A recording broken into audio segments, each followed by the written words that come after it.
बिस्मिल्लाहिर्रहमानिर्रहीम। अस्सलाम वालेकुम जी। आज आपके साथ रमज़ान स्पेशल की अफ्तारी की जो सबसे ख़ास रेसिपी है वो शेयर करूँगी।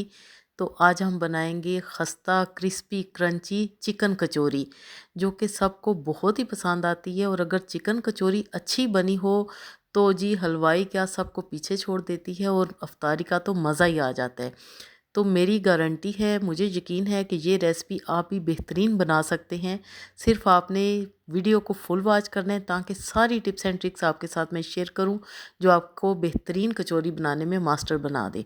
तो जी यहाँ पर मैंने लिया 2 कप मैदा, उसको छान लिया। 2 चम्मच मैंने इसमें पिघला हुआ घी डाल दिया, थोड़ी सी अजवाइन डाल दी और थोड़ा सा नमक हाफ़ टी स्पून के करीब मैंने इसमें शामिल करके सारी चीज़ों को सबसे पहले आपने अच्छी तरह मिक्स करना है। और फिर थोड़ा थोड़ा पानी डाल के आपने इसकी अच्छी सी डो तैयार कर लेनी है। ना बहुत ज़्यादा सख्त और ना ही बहुत ज़्यादा ढीली, नॉर्मल आपने सेमी सॉफ्ट किस्म की डो तैयार करनी है। ऊपर ऑयल लगा के इसको छोड़ देंगे आधे घंटे के लिए। तो जी आधे घंटे के लिए हमने डो को छोड़ दिया। अब हम फिलिंग की तैयारी करते हैं। तो यहाँ पर है मेरे पास जी 300 ग्राम बोनलेस चिकन, जिसको मैंने बॉयल करके इस तरह हाथों की मदद से श्रेड कर लिया। धनिया, हरी मिर्चें हैं और प्याज है। तो चलिए फिलिंग स्टार्ट करते हैं। तो जी पैन में मैंने डाला है सिर्फ 1 चम्मच ऑयल और इसमें डाल दी मैंने सफ़ेद ज़ीरा। इसके साथ मैंने 1 टीस्पून के करीब डाल दिए जी लहसुन कुटा हुआ। जैसे ही इन दोनों चीज़ों की खुशबू आएगी तो हम इसमें शामिल कर देंगे जी प्याज। प्याज मीडियम साइज़ की मैंने ली है, जिसको मैंने बारीक बारीक काट लिया है।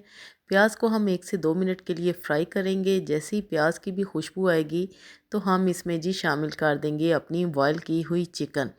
चिकन को आपने नॉर्मल थोड़ा सा नमक डाल के बॉयल कर लेना है और फिर आपने हाथों की मदद से इसको श्रेड कर लेना है, वो हम इसमें शामिल कर देंगे। अगर आप कीमा कचौरी बनाना चाहते हैं तो आप चिकन का कीमा भी ले सकते हैं, बीफ का कीमा भी ले सकते हैं। अब हम इसमें मसाले डालेंगे। नमक जाएगा इसमें जी हाफ़ टी स्पून, कुटी लाल मिर्च जाएगी 1 टीस्पून, हल्दी पाउडर जाएगा थोड़ा सा, चाट मसाला भी डालेंगे 1 टीस्पून और कुटी हुई काली मिर्चें और सोया सॉस। सोया सॉस इसमें जाएगी 2 चम्मच के करीब। इन सारी चीज़ों को आपने अच्छी तरह मिक्स कर लेना है। इस तरह मसालों का कच्चापन भी ख़त्म हो जाएगा और हमारी बेहतरीन सी फिलिंग तैयार हो जाएगी। इसके अलावा ना ही आपने इसमें मैदा शामिल करना है, ना दूध, ना ही कोई और चीज़। धनिया डालेंगे ज़्यादा सारा और हरी मिर्चें बारीक कटी हुई। शिमला मिर्च भी आपको डालने की ज़रूरत बिल्कुल नहीं है। तो यहाँ पर फिलिंग को हम निकाल लेंगे एक बाउल में ताकि ठंडी हो जाए। अब हम एक और जो बहुत ही स्पेशल चीज़ है जिसके बगैर कचौरी नामुकम्मल है वो बनाएंगे। तो यहाँ पर हम स्लरी बनाएंगे। घी, जितना घी लेना है उतना ही आपने मैदा लेना है। मैंने 2 चम्मच घी लिया और 2 चम्मच मैदा। ये पेस्ट हम बना के रख लेंगे, इससे कचौरी क्रिस्पी बनती है। और जी यहाँ पर हमारी डो भी बेहतरीन सेट हो चुकी है। आप ये देखें कितनी अच्छी ये सॉफ्ट डो तैयार हुई है। अब हम पेड़े बनाएंगे। पेड़ा आपने यहाँ पर गौर से देखना है कि आपने पूरी के साइज़ से भी छोटा पेड़ा लेना है, बहुत ज़्यादा बड़ा पेड़ा नहीं लेना। इस तरह अगर आप बड़ा पेड़ा लेंगे तो बहुत बड़ी बड़ी कचौरियाँ बनेंगी। तो आपने नॉर्मल पूरी से थोड़ा सा छोटा आपने पेड़ा ले लेना है। तो यहाँ पर हमारे पेड़े भी तैयार हैं। अब हम पहला पेड़ा उठाएंगे और उसको इस तरह बेल लेंगे।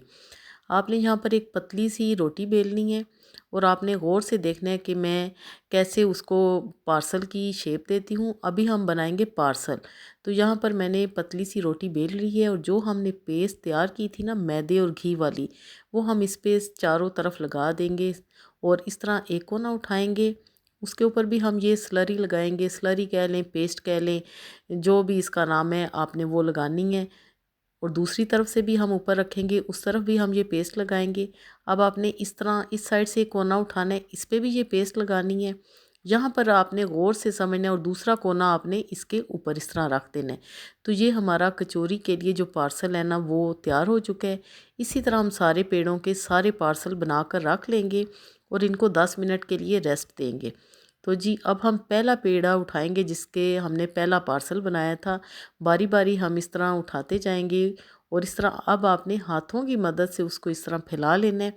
बेलन का इस्तेमाल नहीं करना क्योंकि ये बहुत ही आसानी के साथ हो जाएगा।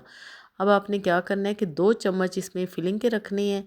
फिलिंग ज़्यादा सारी आपने रखनी है ताकि कचौरी बहुत ही मज़े की